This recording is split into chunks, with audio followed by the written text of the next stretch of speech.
America ఏమో పొమ్మంటుంది, భారత్లో ఏమో భరోసా లేదు, కొలువు కష్టాలు.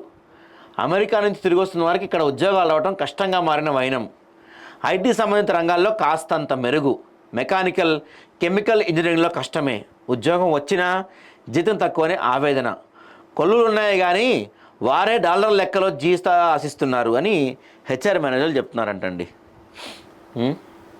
ఆర్థిక మాంద్యం కారణంగా అమెరికాలో కొలువుల కోత 2 ఏళ్ళుగా కుదురుతున్న మనవాళ్లకు ట్రంప్ రాకతో మరింత గడ్డ పరిస్థితులు ఎదురవుతున్నాయి.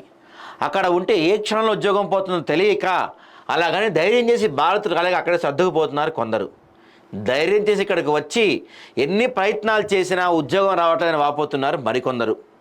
ఉద్యోగం కోల్పోయి తప్పనిసరి పరిస్థితుల్లో భారత్కు వచ్చి ఉద్యోగాల వేట మొదలు పెడుతున్నారు ఇంకొందరు. ఉదాహరణకు తెలుగు రాష్ట్రాలకు చెందిన రాజ్, అంటే పేరు మార్చారంట మనవాళ్ళు. రాజ్ ఎంఎస్ చేయడానికి 7 ఏళ్ల క్రితం అమెరికా వెళ్ళాడు. మాస్టర్స్ డిగ్రీ పూర్తి అయిన వెంటనే ఓ కంపెనీలో ఉద్యోగం కూడా చేరాడు. అతని నెల సంపాదన మన భారత కరెన్సీలో చెప్పాలంటే 6 లక్షల పైమాటే. కానీ ఆర్థిక మాంద్యం కారణంగా గతేడాది మన ఉద్యోగం పోయి ఉంటుంది దాదాపుగా.